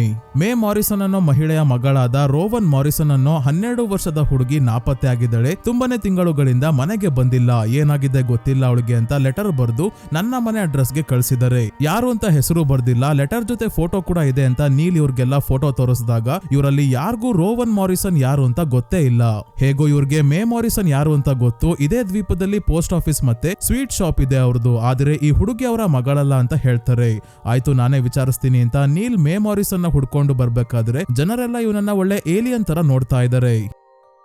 ಸೊ ನೀಲ್ ಮೇ ಮಾರಿಸನ್ ಶಾಪ್ಗೆ ಬಂದಾಗ ನೋಡ್ತೀವಿ ಪ್ರಾಣಿ ಪಕ್ಷಿ ಮನುಷ್ಯರ ಶೇಪ್ ಅಲ್ಲಿ ಎಲ್ಲ ಸ್ವೀಟ್ಸ್ ಮಾಡಿ ಇಟ್ಟಿದ್ದಾರೆ. ಗೊಂಬೆಯ ರೀತಿ ಇರೋ ಕೇಕ್ ಅಂತೂ ಆನಬೆಲ್ ಡಾಲ್ ಗಿಂತ ಭಯಾನಕವಾಗಿದೆ. ನೀಲ್ ಮೇ ಮಾರಿಸನ್ಗೆ ನಿಮ್ಮ ಮಗಳು ನಾಪತ್ತೆ ಆಗಿದ್ದಾಳೆ ಅಂತ ಗೊತ್ತು, ಗಾಬರಿ ಆಗ್ಬೇಡಿ, ನಾನು ಅವಳನ್ನ ಹುಡುಕ್ತೀನಿ, ಅವಳ ಬಗ್ಗೆ ಸ್ವಲ್ಪ ಡೀಟೇಲ್ಸ್ ಕೊಡ್ತೀರಾ ಅಂದಾಗ, ಏನು ನಾನಲ್ಲ, ನೀವು ಗಾಬರಿ ಆಗ್ಬೇಡಿ, ನನ್ನ ಮಗಳು ಮನೆಯಲ್ಲೇ ಇದ್ದಾಳೆ, ಅವಳನ್ನ ಏನ್ ಹುಡ್ಕೊಡ್ತೀರಾ ಅಂತಾಳೆ ಮೇ. ನಿಮ್ಮ ಮಗಳ ಹೆಸರು ರೋವನ್ ಅಲ್ವಾ, ರೋವನ್ ಮಾರಿಸನ್, ನೋಡಿ ಈ ಫೋಟೋನ ಅಂತ ಫೋಟೋ ತೋರಿಸ್ತಾನೆ. ಇದನ್ನ ನೋಡಿ ಮೇ, ಇವಳು ನನ್ ಮಗಳೇ ಅಲ್ಲ, ಬನ್ನಿ ನನ್ ಮಗಳು ಇಲ್ಲೇ ಇದ್ದಾಳೆ ಅಂತ ಡ್ರಾಯಿಂಗ್ ಮಾಡ್ತಿರೋ ಮಗಳನ್ನ ತೋರಿಸ್ತಾಳೆ. ಬೇರೆ ಕಸ್ಟಮರ್ ಬಂದ್ರು ಅಂತ ಮೇ ಹೋಗ್ತಿದ್ದಂಗೆ ಮಗಳ ಜೊತೆ ನೀಲ್ ಹಾಗೆ ಮಾತಾಡ್ತಾ, ನಿನಗೆ ರೋವನ್ ಯಾರು ಅಂತ ಗೊತ್ತಾ, ಅವಳು ಎಲ್ಲಿದ್ದಾಳೆ ಈಗ ಅಂತ ಕೇಳಿದಾಗ, ಹೌದು ಗೊತ್ತು, ಫೀಲ್ಡ್ ಅಲ್ಲಿ ಆಟ ಆಡ್ತಿರ್ತಾಳೆ ಅಂತ ಹೇಳ್ತಾಳೆ. ಟೀಗಿ ಕುಡಿಯೋಕೆ ಮನೆಗೆ ಬರಲ್ವಾ ಅಂತ ನೀಲ್ ಕೇಳಿದಾಗ, ಏನು ಮೊಲಗಳು ಟೀ ಕುಡಿಯಲ್ಲ, ಅಷ್ಟು ಗೊತ್ತಿಲ್ವಾ ನಿಮ್ಗೆ ಅಂತಾಳೆ ಮೇನ ಮಗಳು. ಅಂದ್ರೆ ಎಷ್ಟೊತ್ತು ಇವಳು ಹೇಳ್ತಾ ಇದ್ದಿದ್ದು ರೋವನ್ ಅನ್ನೋ ಮೊಲದ ಬಗ್ಗೆ. ಇದೇನ್ ನಡೀತಾ ಇದೆ ಇಲ್ಲಿ ಅಂತ ನೀಲ್ಗೆ ಅರ್ಥ ಆಗ್ತಿಲ್ಲ. ಅದಕ್ಕೆ ಇಲ್ಲೇ ಇದ್ದು ಇನ್ವೆಸ್ಟಿಗೇಟ್ ಮಾಡಿದ್ರೆ ಆಯ್ತು ಅಂತ ಹೇಳಿ ಹೋಟೆಲ್ಗೆ ಬರ್ತಾನೆ. ಇಲ್ಲೋ ಜನರೆಲ್ಲ ಇವನನ್ನೇ ಗುರಾಯಿಸ್ಕೊಂಡು ನೋಡ್ತಾ ಇದ್ದಾರೆ. ಹೋಟೆಲ್ ನ ಓನರ್ ಆದ ಆಲ್ಡರ್ಗೆ ರೂಮ್ ಮತ್ತೆ ಊಟದ ವ್ಯವಸ್ಥೆ ಮಾಡೋಕೆ ಹೇಳಿದಾಗ ಆಲ್ಡರ್ ತನ್ನ ಮಗಳು ವಿಲೋನ ಕರೆದು ಇವನನ್ನ ರೂಮ್ ಗೆ ಕರ್ಕೊಂಡು ಹೋಗೋಕೆ ಹೇಳ್ತಾನೆ. ಆದ್ರೆ ಕರ್ಕೊಂಡು ಹೋಗೋಕು ಮುಂಚೆನೆ ಎಲ್ಲರೂ ಹಾಡನ್ನ ಹಾಡೋಕೆ ಶುರು ಮಾಡ್ತಾರೆ. ಎಲ್ಲರೂ ಡ್ಯಾನ್ಸ್ ಕೂಡ ಮಾಡ್ತಿದ್ದಾರೆ. ವಿಲೋ ಬಗ್ಗೆ ಕೆಟ್ಟದಾಗಿ ಸಾಂಗ್ ಅಲ್ಲಿ ಹೇಳ್ತಿದ್ರು, ಅವಳ ಜೊತೆ ಕೆಲವರು ಕೆಟ್ಟದಾಗಿ ನಡ್ಕೊಂತಿದ್ರು ಕೂಡ. ಆಲ್ಡರ್ ಇರ್ಲಿ, ವಿಲೋನು ಏನು ಮಾಡ್ತಿಲ್ಲ, ಎಂಜಾಯ್ ಮಾಡ್ತಿದ್ದಾಳೆ. ಇವ್ರು ಆಡ್ತಿರೋದು ನೋಡೋಕಾಗ್ದೆ ನೀಲ್ ಎಲ್ಲರಿಗೂ ಸೈಲೆಂಟ್ ಆಗಿರೋಕೆ ಹೇಳಿ ರೋವನ್ ನ ಫೋಟೋ ಎಲ್ಲರಿಗೂ ತೋರಿಸ್ತಾನೆ. ಇವಳ ಬಗ್ಗೆ ಯಾರಿಗಾದ್ರೂ ಗೊತ್ತಾ ನೋಡಿ ಅಂತ. ಆದ್ರೆ ಯಾರಿಗೂ ಗೊತ್ತಿಲ್ಲ, ಇವಳು ಈ ದ್ವೀಪದಲ್ಲೇ ಇಲ್ಲ, ಇದ್ದಿದ್ರೆ ನಮ್ಗೆ ಗೊತ್ತಿರ್ತಿತ್ತು ಅಂತ ಹೇಳ್ತಿದ್ದಾರೆ. ಇದೇ ಸಮಯಕ್ಕೆ ನೀಲ್ ಪ್ರತಿ ವರ್ಷ ಇವರು ಆಚರಿಸೋ ಸುಗ್ಗಿ ಹಬ್ಬದ ಸಮಯದಲ್ಲಿ ತೆಗೆದಿರೋ ಫೋಟೋಸ್ ನ ನೋಡ್ತಿದ್ದಾಗ 1972 ಅಂದ್ರೆ ಹಿಂದಿನ ವರ್ಷ ತೆಗೆದಿರೋ ಫೋಟೋನೇ ಇಲ್ಲ. ಯಾಕಿಲ್ಲ ಅಂತ ನೀಲ್ ಕೇಳಿದ್ರೆ, ಫ್ರೇಮ್ ಹೊಡೆದೋಗಿದೆ, ಅದಕ್ಕೆ ನೇತ್ ಹಾಕಿಲ್ಲ ಅಂತ ಆಲ್ಡರ್ ಮಾತ್ ಮರ್ಸಿ ವಿಲೋ ಜೊತೆ ನೀಲ್ ನ ಕಳಿಸ್ತಾನೆ. ವಿಲೋ ನೀಲ್ಗೆ ಕ್ಯಾನ್ ಅಲ್ಲಿ ಬರೋ ಫುಡ್ ನ ತಂದು ಕೊಡ್ತಾ ಇದ್ದಾಳೆ. ಅಂದ್ರೆ ಬೇಯಿಸಿರೋ ಸೊಪ್ಪು ತರಕಾರಿ ಎಲ್ಲ. ಮೋಸ್ಟ್ಲಿ ಇದನ್ನೆಲ್ಲ ಹಾಕಿ ಅಡುಗೆ ಮಾಡೋದು ಮರ್ತೋಗಿರ್ಬೇಕು ಅಂತ ಮುಖ ಒಂಥರ ಮಾಡ್ಕೊಂಡು ನೀಲ್ ಇದನ್ನ ತಿನ್ಬೇಕಾದ್ರೆ ವಿಲೋ ಇನ್ನೇನಾದ್ರೂ ಬೇಕಾ ಅಂತ ಬಂದು ಕೇಳಿದಾಗ ಆಪಲ್ ಬೇಕು ಅಂತಾನೆ. ಆದ್ರೆ ಇವರ ಹತ್ರ ಆಪಲ್ ಕೂಡ ಇಲ್ಲ. ನೀಲ್ಗೆ ಡೌಟ್ ಬರೋದೇನಂದ್ರೆ ಈ ದ್ವೀಪ ಇಲ್ಲಿ ಬೆಳೆಯೋ ಹಣ್ಣು ತರಕಾರಿಗಳಿಗೆನೆ ಫೇಮಸ್, ಎಕ್ಸ್ಪೋರ್ಟ್ ಕೂಡ ಮಾಡ್ತಾರೆ. ಅಂತದ್ರಲ್ಲಿ ಇಲ್ಲೇ ಫ್ರೆಶ್ ಆಗಿರೋ ತರಕಾರಿ ಇಲ್ಲ, ಕ್ಯಾನ್ ಅಲ್ಲಿ ಬರೋ ತರಕಾರಿ ಉಪಯೋಗಿಸ್ತಿದ್ದಾರೆ. ಆಪಲ್ ಕೂಡ ಜಾಸ್ತಿ ಬೆಳಿತಾರೆ, ಅದು ಕೂಡ ಇಲ್ಲ ಅಂತ ಹೇಳ್ತಿರೋದು ನೋಡಿದ್ರೆ ಇಲ್ಲೇನೋ ಸಮಸ್ಯೆ ಖಂಡಿತ ಇದೆ ಅಂತ ಗೊತ್ತಾಗ್ತಿದೆ. ಊಟ ಮಾಡಿ ನೀಲ್ ಹೊರಗೆ ಓಡಾಡ್ಕೊಂಡ್ ಬರೋಣ ಅಂತ ಬಂದ್ರೆ ಜನ ಇವನಿಗೆ ಅಡಲ್ಟ್ ಫಿಲ್ಮ್ ನ ತೋರಿಸ್ತಾ ಇದ್ದಾರೆ. ಸ್ವಲ್ಪನೂ ನಾಚಿಕೆ ಮಾನ ಮರ್ಯಾದೆ ಏನು ಇಲ್ದಂಗೆ ಓಪನ್ ಫೀಲ್ಡ್ ಅಲ್ಲಿ ಸಂಭೋಗ ಮಾಡ್ತಾ ಇದ್ದಾರೆ. ಏನು ಮಾಡೋಕೆ ಗಂಡ ಇಲ್ದೇ ಇರೋ ಮಹಿಳೆ ಬೆತ್ತಲೆಯಾಗಿ ಗಂಡನ ಸಮಾಧಿ ಮೇಲೆ ಕುತ್ಕೊಂಡು ಅಳ್ತಾ ಇದ್ದಾಳೆ. ಮೊದ್ಲೇ ಹೇಳ್ದಂಗೆ ನೀಲ್ ಕ್ರಿಶ್ಚಿಯನ್ ಧರ್ಮವನ್ನ ಕಟ್ಟುನಿಟ್ಟಾಗಿ ಪಾಲಿಸ್ತಾನೆ. ಇದೆಲ್ಲ ಮಾಡ್ತಿರೋದು ನೋಡಿ ಇವನಿಗೆ ಕೋಪ ಬರ್ತಿದ್ರು ಕೂಡ ಇವರ ವಿಷಯದಲ್ಲಿ ನಾನು ಮೂಗ್ ತೋರ್ಸೋದು ಬೇಡ ಅಂತ ಕೋಪ ತಡ್ಕೊಂಡು ವಾಪಸ್ ತನ್ನ ಹೋಟೆಲ್ ರೂಮ್ಗೆ ಬರ್ತಾನೆ. ಸ್ವಲ್ಪ ಹೊತ್ತಾದ್ಮೇಲೆ ಈ ದ್ವೀಪದ ಲೀಡರ್ ಲಾರ್ಡ್ ಸಮರೈಲ್ ಒಬ್ಬ ಹುಡುಗನನ್ನ ಕರ್ಕೊಂಡ್ ಬಂದು ವಿಲೋನ ರೂಮ್ಗೆ ಕಳಿಸ್ತಾ ಇದ್ದಾನೆ. ಇನ್ನೇನಕ್ಕೆ ರೊಮ್ಯಾನ್ಸ್ ಮಾಡೋಕೆ. ಇದು ಒಂದು ರೀತಿ ರಿಚುವಲ್ ಆಗಿದೆ. ಪ್ರೀತಿ, ಸೌಂದರ್ಯ ಮತ್ತೆ ಕಾಮದ ದೇವತೆ ಆಗಿರೋ ಆಫ್ರೋಟೈಡಿಗೆ ಇದನ್ನ ಮಾಡ್ತಿರೋದು. ಹೋಟೆಲ್ ಅಲ್ಲಿ ಇರೋರು ಮತ್ತೊಂದು ಅಡಲ್ಟ್ ಕಂಟೆಂಟ್ ಇರೋ ಹಾಡನ್ನ ಹಾಡ್ತಾ ಇದ್ದಾರೆ. ಇವ್ರದ್ದು ಈ ಶಬ್ದ ಪಕ್ಕದ ರೂಮ್ ಅಲ್ಲಿ ವಿಲೋ ಮತ್ತೆ ಆ ಹುಡುಗನ ಸಂಗೀತ ಎಲ್ಲ ಪ್ರೇಯರ್ ಮಾಡ್ತಿರೋ ನೀಲ್ಗೆ ಕೇಳೋಕಾಗ್ತಿಲ್ಲ. ಕೋಪ ನೆತ್ತಿಗೇರಿದ್ರು ಸೈಲೆಂಟ್ ಆಗಿ ಮಲ್ಕೊಂತಾನೆ. ಮುಂದಿನ ದಿನ ಸ್ಕೂಲ್ ಹತ್ರ ರೋವನ್ ಬಗ್ಗೆ ವಿಚಾರಿಸೋಕೆ ಅಂತ ಬಂದರೆ ಸ್ಕೂಲ್ ಮಕ್ಕಳು ಒಂದು ಪೋಲ್ಗೆ ರಿಬನ್ ಕಟ್ಕೊಂಡು ಡ್ಯಾನ್ಸ್ ಮಾಡ್ತಾ ಇದ್ದಾರೆ. ಟೀಚರ್ ಹಾಡನ್ನ ಹಾಡ್ತಾ ರಿಪ್ರೊಡಕ್ಷನ್ ಪಾಠ ಮಾಡ್ತಾ ಇದ್ದಾರೆ. ಇದೇನು ಇಷ್ಟು ಚಿಕ್ಕ ಮಕ್ಕಳಿಗೆ ಇದೆಲ್ಲ ಹೇಳ್ಕೊಡ್ತಿದಾರಲ್ಲ ಅಂತ ಬಾಯ್ ಬಿಡ್ಕೊಂಡು ನೋಡ್ತಿದ್ದಾನೆ ನೀಲ್. ಈ ಪೋಲ್ ನ ಮೇ ಪೋಲ್ ಅಂತ ಕರೀತಾರೆ ಸ್ನೇಹಿತರೆ. ಇದನ್ನ ಡೆಕೋರೇಟ್ ಮಾಡಿ ಇದರ ಸುತ್ತ ರಿಬನ್ ಕಟ್ಕೊಂಡು ಡ್ಯಾನ್ಸ್ ಮಾಡ್ತಾ ರಿಬನ್ ನ ಪೋಲ್ಗೆ ಸುತ್ತುತ್ತಾರೆ. ಯುರೋಪ್ ನ ಕೆಲವು ಭಾಗಗಳಲ್ಲಿ ಮೇ ತಿಂಗಳಲ್ಲಿ ಬರೋ ಮೇಡೆ ಹಬ್ಬಕ್ಕೆ ಈ ಆಚರಣೆಗಳನ್ನೆಲ್ಲ ಮಾಡ್ತಾರೆ. ಏನಕ್ಕೆ ಅಂದ್ರೆ ಮಳೆ ಬೆಳೆ ಚೆನ್ನಾಗಿ ಆಗ್ಲಿ ಅಂತ. ಆದ್ರೆ ಇಲ್ಲಿ ಮಳೆ ಬೆಳೆ ಜೊತೆಗೆ ಮಕ್ಕಳಾಗ್ಲಿ ಅಂತ ಈ ಆಚರಣೆ ಮಾಡ್ತಿರೋ ಹಾಗಿದೆ. ಮತ್ತೆ ನೀಲ್ಗೆ ಕೋಪ ಬಂತು. ಕೋಪದಲ್ಲೇ ಕ್ಲಾಸ್ ರೂಮ್ ಹತ್ರ ಬಂದ್ರೆ ಇಲ್ಲಿ ಇನ್ನೊಬ್ರು ಟೀಚರ್ ಆ ಮೇಪೋಲ್ ಇದೆಯಲ್ಲ ಅದು ಪುರುಷರ ಪ್ರೈವೇಟ್ ಪಾರ್ಟ್ ನ ಸೂಚಿಸುತ್ತೆ ಅಂತ ಹೆಣ್ಣು ಮಕ್ಕಳಿಗೆ ಹೇಳ್ಕೊಡ್ತಿರೋದು ನೋಡಿ ನೀಲ್ ಮೇಡಮ್ ನಿಮ್ ಜೊತೆ ಸ್ವಲ್ಪ ಮಾತಾಡ್ಬೇಕು, ಸೈಡ್ಗೆ ಬನ್ನಿ ಅಂತ ಕರ್ಕೊಂಡ್ ಬಂದು ಹೇಳ್ತಾನೆ. ಇದೇನ್ ಮಕ್ಕಳಿಗೆಲ್ಲ ಇದನ್ನ ಹೇಳ್ಕೊಡ್ತಾ ಇದ್ದೀರಾ? ನಾನು ಸಂಬಂಧಪಟ್ಟ ಅಧಿಕಾರಿಗಳಿಗೆ ಇದನ್ನ ರಿಪೋರ್ಟ್ ಮಾಡ್ತೀನಿ ಅಂದಾಗ ನೀವು ಪೊಲೀಸ್ ಆಗಿದ್ದೀರಾ, ಎಜುಕೇಶನ್ಗೂ ನಿಮ್ಗೂ ಏನ್ ಸಂಬಂಧ? ನಾವು ಎಲ್ಲರೂ ಸೇರಿ ಚರ್ಚೆ ಮಾಡಿನೇ ಮಕ್ಕಳಿಗೆ ಈ ವಿದ್ಯೆಯನ್ನ ಕೊಡ್ತಾ ಇರೋದು ಅಂತ ಟೀಚರ್ ಹೇಳ್ತಾರೆ. ಇವರ ಹತ್ರ ಮಾತಾಡಿ ಪ್ರಯೋಜನ ಇಲ್ಲ ಅಂತ ನೀಲ್ ಕ್ಲಾಸ್ ರೂಮ್ ಒಳಗೆ ಬಂದು ರೋವನ್ ಮಾರಿಸನ್ ಅನ್ನೋ ಹುಡುಗಿ ಬಗ್ಗೆ ನಿಮ್ಗೆ ಯಾರಿಗಾದ್ರೂ ಗೊತ್ತಾ, ಫೋಟೋ ನೋಡಿ ಅಂತ ಫೋಟೋನ ತೋರಿಸ್ತಾನೆ. ಇವರು ಸೇಮ್ ಡೈಲಾಗ್, ನಮಗೆ ಗೊತ್ತಿಲ್ಲ, ಇವಳನ್ನ ಎಲ್ಲೂ ನೋಡೇ ಇಲ್ಲ. ಕ್ಲಾಸ್ ರೂಮ್ ಅಲ್ಲಿ ಇರೋ ಎಲ್ಲಾ ಡೆಸ್ಕ್ ಗಳ ಮೇಲೆ ಸ್ಟೂಡೆಂಟ್ಸ್ ಕೂತಿದ್ದಾರೆ, ಒಂದು ಮಾತ್ರ ಖಾಲಿ ಇರೋದು ನೋಡಿ ಯಾರ ಡೆಸ್ಕ್ ಇದು ಅಂತ ಕೇಳಿದಾಗ ಯಾರ್ದು ಅಲ್ಲ ಅಂತ ಟೀಚರ್ ಹೇಳ್ತಾರೆ. ಡೆಸ್ಕ್ ಕೆಳಗೆ ಏನಾದ್ರೂ ಇದೆಯಾ ಅಂತ ನೋಡಿದ್ರೆ ಇಲ್ಲೇ ಪಕ್ಕದ ಡೆಸ್ಕ್ ಅಲ್ಲಿ ಇರೋ ಸ್ಟೂಡೆಂಟ್ ಒಂದು ಹುಳಕ್ಕೆ ದಾರ ಕಟ್ಟಿ ದಾರದ ಇನ್ನೊಂದು ಸೈಡ್ ನ ಒಂದು ಮೊಳೆಗೆ ಕಟ್ಟಿದ್ದಾಳೆ. ಹುಳ ಸುತ್ತಿ ಸುತ್ತಿ ಕೊನೆಗೆ ಓಡಾಡೋಕು ಆಗ್ದಂಗೆ ಟೈಟ್ ಆಗ್ಬೇಕು ಆ ರೀತಿ ಮಾಡಿದ್ದಾಳೆ. ಈ ರೀತಿ ಒಂದು ಜೀವಿಗೆ ಹಿಂಸೆ ಕೊಡುವಂತ ಮನಸ್ಥಿತಿ ಇರೋ ಇವರಿಗೆ ಸರಿಯಾಗಿ ಬೈತಾನೆ ನೀಲ್. ಮಕ್ಕಳ ರಿಜಿಸ್ಟರ್ ಕೊಡಿ ಅಂದ್ರು ಟೀಚರ್ ಕೊಡಲ್ಲ. ಲಾರ್ಡ್ ಸಮರೈಲ್ ನ ಪರ್ಮಿಷನ್ ಬೇಕು ಅಂತ ಒಂದೇ ಸಮ ಬಾಯ್ ಬಡ್ಕೊಂತಿದ್ರು ಕೂಡ ಜರ್ಗಮ್ಮ ಕಂಡಿದ್ದೀನಿ ಅಂತ ಟೀಚರ್ ನ ಸೈಡ್ ಗೆ ತಳ್ಳಿ ರಿಜಿಸ್ಟರ್ ಎತ್ಕೊಂಡು ನೋಡಿದ್ರೆ ಇದರಲ್ಲಿ ರೋವನ್ ಮಾರಿಸನ್ ನ ಹೆಸರಿದೆ. ಅಂದ್ರೆ ಅವಳು ಈಗ ಇದಳೋ ಇಲ್ವೋ ಗೊತ್ತಿಲ್ಲ, ಒಟ್ನಲ್ಲಿ ಈ ದ್ವೀಪದಲ್ಲಿ ವಾಸವಾಗಿದ್ಲು. ಅಷ್ಟೇ ಅಲ್ಲ ಅಡ್ರೆಸ್ ಪೋಸ್ಟ್ ಆಫೀಸ್ ಅಂತ ಇದೆ. ಇದೆಲ್ಲ ನೋಡಿದ್ರೆ ಎಲ್ಲರೂ ಸುಳ್ಳು ಹೇಳ್ತಾ ಇದ್ದಾರೆ ಅಂತ ಗೊತ್ತಾಗುತ್ತೆ. ರೋವನ್ ಮಾರಿಸನ್ ಅವರಮ್ಮ ಮೇ ಮಾರಿಸನ್ ಕೂಡ. ಟೀಚರ್ ನೀಲ್ ನ ಹೊರಗೆ ಕರ್ಕೊಂಡ್ ಬಂದು ಇದೆಲ್ಲ ನಿಮ್ಗೆ ಅರ್ಥ ಆಗಲ್ಲ, ನಾವು ಇಲ್ಲಿ ಯಾರಿಗೂ ಸತ್ತೋಗಿದ್ದಾರೆ ಅಂತ ಹೇಳಲ್ಲ, ಆ ಪದವನ್ನೇ ಬಳಸಲ್ಲ, ಅದಕ್ಕೆ ರೋವನ್ನ ನಾವು ನೋಡಿಲ್ಲ ಅಂತ ಎಲ್ಲರೂ ಹೇಳ್ತಿದ್ದಾರೆ. ನಾವು ಪುನರ್ಜನ್ಮವನ್ನ ನಂಬ್ತೀವಿ. ಒಬ್ರು ಸಾವನ್ನಪ್ಪಿದ ನಂತರ ಮಣ್ಣು, ಗಾಳಿ, ಗಿಡ ಮರಗಳಿಗೆ ಅವರು ಸೇರ್ತಾರೆ. ಒಂದಲ್ಲ ಒಂದು ಜೀವಿಯ ರೂಪದಲ್ಲಿ ಪುನರ್ಜನ್ಮ ಪಡ್ಕೊಂಡು ಹುಟ್ಟಿ ಬರ್ತಾರೆ ಅಂದಾಗ ನೀಲ್ಗೆ ಗೊತ್ತಾಯ್ತು ಈ ದ್ವೀಪದಲ್ಲಿ ಇರೋ ಯಾರು ಕೂಡ ಕ್ರಿಶ್ಚಿಯನ್ಸ್ ಅಲ್ಲ, ಪೇಗನ್ಸ್ ಆಗಿದ್ದಾರೆ. ಪೇಗನಿಸಂ ನ ಫಾಲೋ ಮಾಡ್ತಿದ್ದಾರೆ. ಅಂದ್ರೆ ಒಂದು ದೇವರನ್ನ ಪೂಜೆ ಮಾಡಲ್ಲ, ಪ್ರಕೃತಿಯನ್ನೇ ಪೂಜೆ ಮಾಡ್ತಾರೆ. ಇವರು ಸೂರ್ಯ, ಸಮುದ್ರ, ಹಣ್ಣುಗಳನ್ನ ನೀಡ್ತಾ ಇರೋ ದೇವತೆ ಅಂತ ತುಂಬಾನೇ ದೇವರನ್ನ ಆರಾಧನೆ ಮಾಡ್ತಾರೆ. ಆಫ್ರೊಡೈಟಿ ದೇವತೆ ಬಗ್ಗೆ ಕೂಡ ನೋಡಿದ್ವಿ. ಇವರು ಪ್ರಮುಖವಾಗಿ ಆರಾಧಿಸೋದು ಸೂರ್ಯನನ್ನ. ಹಾಗಾಗಿ ಎಲ್ಲಾ ಕಡೆ ಸೂರ್ಯನ ಸಿಂಬಲ್ ನ ಕೂಡ ನೋಡಬಹುದು. ಸೊ ನೀಲ್ಗೆ ಗೊತ್ತಾಗಿದೆ ರೋವನ್ ಸಾವನ್ನಪ್ಪಿದ್ದಾಳೆ, ಅದಕ್ಕೆ ಇವರು ಹೇಳ್ತಿಲ್ಲ ಅಂತ ಚೆಕ್ ಮಾಡೋಕೆ ಸ್ಮಶಾನದ ಹತ್ರ ಬಂದರೆ ಇಲ್ಲಿ ಚರ್ಚ್ ಇದೆ, ಆದ್ರೆ ಕ್ರಿಶ್ಚಿಯನ್ಸ್ ಯಾರು ಇಲ್ಲ, ಪ್ರಾರ್ಥನೆ ಕೂಡ ಮಾಡಲ್ಲ. ಸ್ಮಶಾನದಲ್ಲಿ ಇರೋ ಎಲ್ಲಾ ಸಮಾಧಿಗಳ ಮೇಲೆ ಒಂದೊಂದು ಗಿಡ ಹಾಕಿದರೆ ಒಂದು ಜೀವ ಹೋದ್ರೆ ಅದರಿಂದ ಇನ್ನೊಂದು ಜೀವ ಹುಟ್ಟುತ್ತೆ ಅಂತ ಈ ರೀತಿ ಗಿಡ ಹಾಕಿರೋದು. ಹಾಗೆ ಮುಂದೆ ಬಂದಾಗ ಒಬ್ಳು ಹುಡುಗಿ ತನ್ನ ಮಗುವಿಗೆ ಎದೆ ಹಾಲು ಕುಡಿಸ್ತಾ ಇದ್ದಾಳೆ. ಒಂದು ಕೈಯಲ್ಲಿ ಮಗು, ಇನ್ನೊಂದು ಕೈಯಲ್ಲಿ ಮೊಟ್ಟೆ ಇಟ್ಕೊಂಡಿದ್ದಾಳೆ. ಒಂದು ಮಗುನ ಚೆನ್ನಾಗಿ ನೋಡ್ಕೊಂತಾ ಇದ್ದೀನಿ, ಇನ್ನೊಂದು ಮಗುವನ್ನ ಕೊಡು ಅಂತ ಈ ರೀತಿ ದೇವರಲ್ಲಿ ಕೇಳ್ಕೊಂತಾ ಇರೋದು. ಸ್ಮಶಾನದಲ್ಲೇ ಹಣ್ಣಿನ ಕ್ರೇಟ್ಗಳು ಮತ್ತೆ ಅರ್ಧಂಬರ್ಧ ತಿಂದಿರೋ ಹಣ್ಣುಗಳನ್ನೆಲ್ಲ ಬಿಸಾಕಿದ್ದಾರೆ. ಈ ಪವಿತ್ರವಾದ ಭೂಮಿಯಲ್ಲಿ ಈ ರೀತಿ ಮಾಡಿದಾರಲ್ಲ ಅಂತ ಕೋಪದಲ್ಲಿ ನೀಲ್ ಎಲ್ಲವನ್ನ ಸೈಡ್ಗೆ ಬಿಸಾಕಿ ಕಡ್ಡಿಯಿಂದ ಕ್ರಾಸ್ ನ ಮಾಡಿ ಇಟ್ಟು ಹೋಗ್ತಾನೆ. ವಾಪಸ್ ಹೋಗ್ಬೇಕಾದ್ರೆ ಇಲ್ಲೇ ರೋವನ್ ಮಾರಿಸನ್ ನ ಸಮಾಧಿ ಕೂಡ ಸಿಕ್ತು. ಇದನ್ನ ಅಗೆದು ನೋಡೋಕೆ ಲಾರ್ಡ್ ಸಮರೈಲ್ ಇಂದ ಪರ್ಮಿಷನ್ ತಗೊಂಡ್ ಬಂದ್ರೆ ಆಯ್ತು ಅಂತ ಮೊದಲು ರೋವನ್ ಮಾರಿಸನ್ ಅವರಮ್ಮ ಮೇ ಮಾರಿಸನ್ ರೋವನ್ ಹತ್ರ ಬಂದ್ರೆ ಇಲ್ಲಿ ಇನ್ನೊಬ್ಳು ಮಗಳ ಬಾಯಿ ಒಳಗೆ ಕಪ್ಪೆಯನ್ನ ಇಡ್ತಾ ಇದ್ದಾಳೆ ಮೇ. ಇವರು ಗಂಟಲಲ್ಲಿ ಕಿರಿಕಿರಿ ಆದ್ರೆ ವಿಕ್ಸ್ ಮಾತ್ರ ತಗೊಳಲ್ಲ, ಕಪ್ಪೆ ತಗೊಂತಾರೆ. ಹೇಗೋ ಕಪ್ಪೆನ ತಿಂದಲೇ ವಾಪಸ್ ಹೊರಗೆ ತೆಗಿತಾರೆ. ಈ ರೀತಿ ಮಾಡೋದ್ರಿಂದ ಗಂಟಲಲ್ಲಿ ಏನೇ ಸಮಸ್ಯೆ ಇದ್ರು ಅದು ಕಪ್ಪೆಗೆ ಟ್ರಾನ್ಸ್ಫರ್ ಆಗುತ್ತೆ ಅಂತ ನಂಬಿಕೆ. ಇಂಥವರ ಹತ್ರ ಏನ್ ಮಾತಾಡಿದ್ರು ವೇಸ್ಟ್ ಅಂತ ನೀಲ್ ಬರ್ತ್ ಸರ್ಟಿಫಿಕೇಟ್ ಮತ್ತೆ ಡೆತ್ ಸರ್ಟಿಫಿಕೇಟ್ ಇರೋ ಆಫೀಸ್ಗೆ ಹೋಗಿ ಚೆಕ್ ಮಾಡಿದ್ರೆ ರೋವನ್ ಮಾರಿಸನ್ ಸಾವನ್ನಪ್ಪಿರೋದಕ್ಕೆ ಯಾವುದೇ ರೆಕಾರ್ಡ್ಸ್ ಇಲ್ಲ. ನಂತರ ಫೋಟೋಗ್ರಾಫರ್ ಹತ್ರ ಬಂದು ಆಲ್ಡರ್ ನ ಹೋಟೆಲ್ ಅಲ್ಲಿ ಇರೋ ಸುಗ್ಗಿ ಹಬ್ಬದ ಫೋಟೋಸ್ ನೀವೇ ತೆಗ್ದಿರೋದಲ್ವಾ, ಕಳೆದ ವರ್ಷದ ಫೋಟೋ ಹೊಡೆದೋಗಿದೆಯಂತೆ, ಅದರ ಇನ್ನೊಂದು ಕಾಪಿ ನಿಮ್ ಹತ್ರ ಇದೆಯಾ ಅಂತ ಕೇಳಿದ್ರೆ ನಾವು ಇನ್ನೊಂದು ಕಾಪಿ ಇಡಲ್ಲ ಅಂತಾನೆ ಫೋಟೋಗ್ರಾಫರ್. ಏನ್ ಕೇಳಿದ್ರು ಇಲ್ಲ ಇಲ್ಲ ಅಂತ ಅನಿಸ್ಕೊಂಡು ಸಾಕಾಗಿ ಸೀದಾ ಲಾರ್ಡ್ ಸಮರೈಲ್ ಹತ್ರನೇ ಹೊರಡ್ತಾನೆ. ದಾರಿಯಲ್ಲಿ ಆಪಲ್ ಮತ್ತೆ ಬೇರೆ ಹಣ್ಣುಗಳನ್ನ ಬೆಳೆದಿರೋ ಜಾಗದಿಂದ ಹೋಗ್ತಾನೆ. ಈ ದೃಶ್ಯ ಎಲ್ಲ ನೋಡೋಕೆ ತುಂಬಾನೇ ಸುಂದರವಾಗಿದೆ. ಹಾಗೆ ಮುಂದೆ ಹೋಗ್ತಾ ಕಣ್ ಮುಚ್ಕೊಳ್ಳೋ ದೃಶ್ಯವನ್ನ ನೋಡ್ತಾನೆ. ಅದೇ ಒಂದಷ್ಟು ಜನ ಹುಡುಗಿಯರು ಬೆತ್ತಲೆ ಆಗಿ ಬಾನ್ ಫೈರ್ ಹಾಕೊಂಡು ಅದರ ಮೇಲಿಂದ ಜಂಪ್ ಮಾಡ್ತಾ ಇದ್ದಾರೆ. ಇದೆಲ್ಲ ನೋಡಿ ಕೊನೆಗೂ ಲಾರ್ಡ್ ಸಮರೈಲ್ ನ ಮನೆಗೆ ಬಂದಾಗ ಲಾರ್ಡ್ ಸಮರೈಲ್ ಇವನನ್ನ ಮಾತಾಡಿಸಿ ಏನ್ ಸಮಾಚಾರ ಅಂತ ಕೇಳ್ತಾನೆ. ನನಗೆ ರೋವನ್ ಮಾರಿಸನ್ ನ ಸಮಾಧಿ ಸಿಕ್ಕಿದೆ, ಅದನ್ನ ಅಗೆದು ಬಾಡಿ ಹೊರಗೆ ತೆಗೆಯೋಕೆ ನಿಮ್ ಪರ್ಮಿಷನ್ ಬೇಕು. ನನಗೆ ಅನಿಸ್ತಿದೆ ಯಾರೋ ಅವಳನ್ನ ಕೊಲೆ ಮಾಡಿದ್ದಾರೆ ಅಂದಾಗ ಲಾರ್ಡ್ ಸಮರೈಲ್ ಏನು ಕೊಲೆನಾ, ನಮ್ಮಲ್ಲಿ ಯಾರು ಕೊಲೆ ಮಾಡುವಂತವ್ರು ಇಲ್ಲ, ನಾವೆಲ್ಲರೂ ತುಂಬಾನೇ ಧಾರ್ಮಿಕ ವ್ಯಕ್ತಿಗಳು, ಧರ್ಮದಲ್ಲಿ ಇರೋದನ್ನ ತಪ್ಪದೆ ಪಾಲಿಸ್ತೀವಿ ಅಂದಾಗ ಇದ್ಯಾವ ಧರ್ಮ, ಮಕ್ಕಳು ಬೆತ್ತಲೆ ಆಗಿ ಬೆಂಕಿ ಮೇಲೆ ಹಾರ್ತಿದ್ದಾರೆ, ಈ ರೀತಿ ಮಾಡೋಕೆ ಯಾವ ಧರ್ಮದಲ್ಲಿ ಹೇಳಿದ್ದಾರೆ ಅಂತ ಕೇಳ್ತಾನೆ ನೀಲ್. ಇದಕ್ಕೆ ಲಾರ್ಡ್ ಸಮರೈಲ್ ಉತ್ತರ ಕೊಟ್ಟಾಗ ನಮ್ಗೆ ಗೊತ್ತಾಗುತ್ತೆ ಬಟ್ಟೆ ಹಾಕೊಂಡು ಬೆಂಕಿ ಮೇಲೆ ಹಾರಿದ್ರೆ ಬೆಂಕಿ ಹತ್ಕೊಳ್ಳೋ ಸಾಧ್ಯತೆ ಇರುತ್ತೆ ಅಂತ ಬಟ್ಟೆ ಬಿಚ್ಚಿದರಂತೆ.